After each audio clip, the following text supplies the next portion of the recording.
கிட்டத்தட்ட ஒரு 800 பேருக்கு மேல இலங்கை கடற்படையால தாக்கி அழிக்கப்பட்டிருக்காங்க. அதை கண்டிக்கிறதுக்காக உங்களை பெருசா எதுவும் செய்ய சொல்லல, சின்னதா ஒண்ணே ஒண்ணு மட்டும் செஞ்சு கொடுங்க. இனிமேலாச்சும் எங்களுடைய மீனவர்கள் பாதுகாப்பா இருக்கிறதுக்காக இந்த கச்சத்தீவை இலங்கை கிட்ட இருந்து மீட்டு கொடுத்துருங்க, அது போதும். பிரதமர் மோடி கிட்ட கச்சத்தீவை மீட்டு கொடுத்துருங்கன்னு மாநாட்டில் தலைவர் விஜய் எழுப்பிய கோரிக்கை தமிழ்நாடு ஊடகங்களை தாண்டி இந்தியாவின் தேசிய ஊடகங்களையும் தாண்டி இலங்கை அரசியல்ல முக்கிய செய்தியாயிருக்கு. கச்சத்தீவு மீனவர்களின் வாழ்வாதார போராட்டம் 100 ஆண்டுகளுக்கு மேலானது. ஆங்கிலேயர்கள் காலத்துல சென்னை மாகாண ஆட்சிக்கு கீழே இருந்தது கச்சத்தீவு. அது இந்தியாவுக்கு சொந்தமானது. 1972 ராமநாதபுரம் மாவட்டம் கெஜட் சர்வே எண் 1250 கச்சத்தீவு கடைசியா இருந்திருக்கு. ஆனா தன்னோட அரசியல் லாபத்துக்காக தமிழ்நாட்டுக்கு சொந்தமான கச்சத்தீவை 1974 ஜூன் 28ஆம் தேதி இந்திய பிரதமர் இந்திரா காந்தி இலங்கை பிரதமர் சிறிமாவோ பண்டாரா நாயக்கா கிட்ட கொடுத்தாங்க. அப்போ தமிழ்நாட்டுக்கு முதல்வர் கருணாநிதி இந்திராவோட கூட்டணியில தெரிஞ்சே கச்சத்தீவை தார வார்த்துட்டு எதிர்க்கிறது போல நாடகம் போட்டுச்சு திமுக. கச்சத்தீவை இழந்ததுல முக்கியமா பாதிக்கப்படுறவங்க தமிழக மீனவர்கள் தான். அப்போ இருந்து இப்போ வரை இலங்கை கடற்படையால அதிகப்படியான துன்பங்களை அனுபவிச்சுக்கிட்டு வராங்க.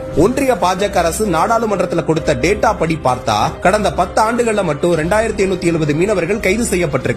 454 படகுகள் பறிமுதல் செய்யப்பட்டிருக்கு. 104 மீனவர்கள் தாக்கப்பட்டிருக்காங்க. அது இல்லாம தினம் தாக்குதல்கள் நடந்துட்டு தான் இருக்கு. ஒவ்வொரு முறை தேர்தல் வரும்போதும் மீனவர்கள் வாக்குகளை வாங்கணும்னு எல்லா கட்சிக்காரர்களும் கச்சத்தீவு மீட்கப்படும், கண்ணீர் துடைக்கப்படும் வெற்று வாக்குறுதிகள் மட்டும் கொடுக்கறாங்க. ஆளும் அமைச்சர்கள் ஒன்றியத்திற்கு கடுதாசி போடுறதோட நிறுத்திக்கிறாங்க. ஆனா எந்த ஆட்சி அதிகாரத்திலும் இல்லாத நம்ம தலைவரோட குரல் கடல் கடந்த அதிர்வலைகளை ஏற்படுத்தியிருக்கு. மீனவர்கள் மீதான அக்கறையோட வெளிப்பட்ட ஒரே குரல் தலைவர் விஜய் அவர்களோட குரல் தான்ற நம்பிக்கை நம் மீனவ மக்களுக்கு வந்திருக்கு. அந்த குரல் நிச்சயம் அவங்க கண்ணீரை துடைக்கும்.